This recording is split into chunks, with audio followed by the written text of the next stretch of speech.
Good morning বন্ধুরা। সকালবেলায় উঠেই কাজে লেগে পড়েছে। সকালবেলায় উঠেই কাজ মানে কি, ঘর ঝাড় দাও, এখানে ওখানে জল দেওয়া, ছড়া মোছো।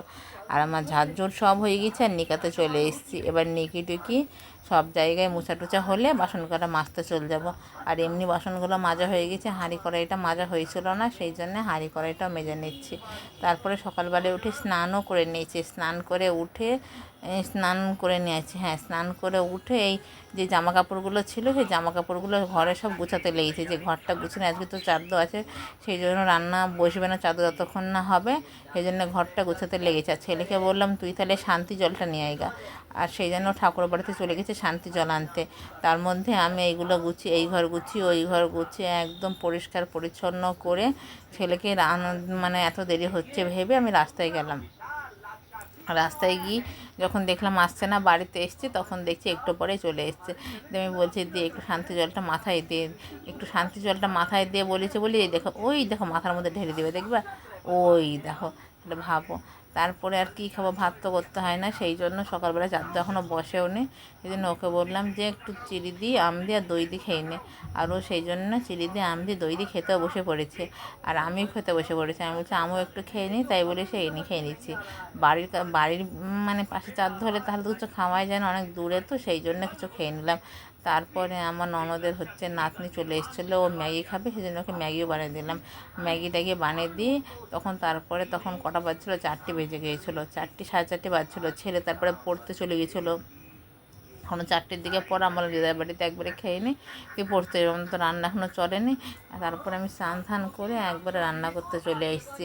আর রান্নাতে কী কী মেনু হবে সেটা তোমাদের সঙ্গে পরে শেয়ার করছি। আর এই দেখো, এই নতুন নাচটা পড়েছে। আর দেখো, সিঁদুর মিঁদুর কিছু পরি না, একবারে যেন কেমন লাগছে দেখতে। সত্যি মেয়েদের একসাথে সিঁদুর পরলে যে কত সুন্দর লাগে সেটা আর বলার নাই। চলো তাহলে শেয়ার করে আজকের কী কী মেনুতে রান্না করেছে। এই দেখো, পনিরগুলোকে কেটে নিয়েছে সাইজ করে, আর তেলটা গরম হয়ে গেছে। এবার পনিরগুলো ভেজে নেবো। আর এখানে মটর সিদ্ধ হচ্ছে, ডাল কুমড়োর তরকারি হবে, আর ভাত হবে, আর পেঁয়াজ লঙ্কা দিয়ে ভাজা হবে। চলো পনিরগুলো তাহলে ভেজে নিই।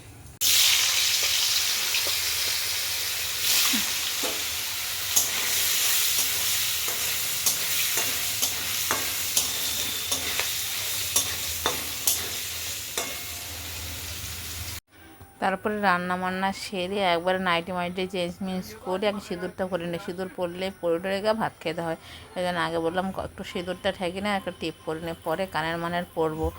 আর দেখো, এতদিন সিঁদুর পরেছিলাম না, কোনো ব্যাপার ছিল না। সিঁদুর মেয়েদের এমন একটা জীবন, হিন্দু মেয়েদের, সেটা বলার না। আর তারপরে তোমাদের সঙ্গে কী শেয়ার করছিলাম, তখন কটা বাজছিলো, তখন সন্ধ্যাও লেগে গেছিলো, কিন্তু তখনও ছেলে এসেছিলো না। 6টা 24 বাজছিলো। যে আমি বলছি ও তো দিদার বাড়িতে খেয়েছে, তাহলে আমি একটু খেয়ে নিই। আর এই দেখো, আমি তোমাদের সঙ্গে বলছি, এই দেখো সিঁদুর পরে নিয়েছে, টিপ পরে নিয়েছে, কিন্তু কানের মানের মালা টালা কিচ্ছু পরে না, ওগুলো পরে পরবো। আর আজকের মেনু কী কী করেছি চলো সেটা তোমাদের সঙ্গে শেয়ার করি। আর আজকের মেনুটা যতই হোক না কেন, ডাল ভাত হোক না যাই হোক, কিন্তু সরিষার তেলের একটা ব্যাপার আছে। আর সেটা যেন অমৃত লাগছিলো খেতে। আর রান্না করেছিলাম কী বলতো, ভাত আর আলু সিদ্ধ করেছিলাম, পেঁয়াজ আর শুকনো লঙ্কা জিরে কালো জিরে দিয়ে ভালো করে মেখেছিলাম। আর পেঁয়াজ লঙ্কা আর কালো জিরে ওটাই ভেজে রেখেছিলাম, ওটা দিয়েই ভাত খাবো। আর দেখো ভাত, দেখো আমি তুলে নিয়েছি, আর আলু সেদ্ধটাও তুলে নিয়েছি, কারণ ছেলে এখনও আসেনি, সেজন্য ভাবলাম যে ছেলে আসতে দেরি করছে, আমি একটু খেয়ে নিই। আমার খুব খিদেও লেগেছে প্রচণ্ড, রাত হয়ে যাচ্ছে আস্তে আস্তে। আর ছেলে আসলে ওকে দুধ আনতে দেবো, তারপরে খাবো। আর আমি খাচ্ছিলাম ওই পেঁয়াজ লঙ্কা শুকনো লঙ্কা কালো জিরে দিয়ে ভাত খাচ্ছিলাম, আলু সেদ্ধ দিয়ে, একবার অমৃত লাগছিলো। তোমরা প্লিজ একবার ট্রাই করো। শুকনো লঙ্কা দিবা, জিরে জিরে করে পেঁয়াজ ভাজবা, কালো জিরে আর জিরে দেবা, আর একটু ওই তেল দিয়ে ভাজবা, দিয়ে খেয়ে দেখো, দেখি কি সুন্দর লাগে। তারপরে খাওয়া দাওয়া সেরে ছেলে চলে এসেছিলো। আমি ভাবলাম তুড়াগুলো আমার খুব নোংরা হয়েছে, তুড়াগুলো আমি পরিষ্কার করে দিই, সেই জন্য তুড়াগুলো আগে পরিষ্কার করে নিলাম। তুড়াগুলো পরিষ্কার করে ছেলেকে খেতে দেবো। দিয়ে ছেলে আবার বললো যে, আমি বললাম দুধ নিয়ে আনগা তো বাবা। আর সন্ধ্যার লেগে যখন দুধ আসেনি, কারণ চাদ্দ হয়েছিল বলে দুধ আনা হয়েছিল না। সেই জন্য বললাম মা দুধ আনতে যাবো না, ভালো লাগছে না, আমি দুধটা নিয়ে আইগা না। বেলা সন্ধ্যা লেগেছে, তখন ওরা খারাপ ভাববে, এমনি দুধ আনেনি সারাদিনে।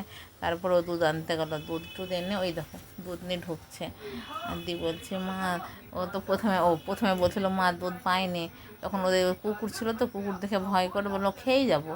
দিয়ে আমি তাহলে পাশ নিয়ে যখন তাহলে খেয়ে যায়, সেদিন ওকে ভাত বেড়ে দিচ্ছিলাম, ওই আলু সিদ্ধ হয়ে। আর ওই পনির করেছিলাম ঘুগনি দিয়ে, ছোলা দিয়ে মটর দিয়ে, ওইটাই একটু শুকনো শুকনো করে নামিয়ে রেখেছিলাম। আমি বলছি এটা খেয়েই দেখবো আজকে, যেমন ফুচকাটা যেমন টেস্টি লাগে ওইটাও টেস্টি লাগবে।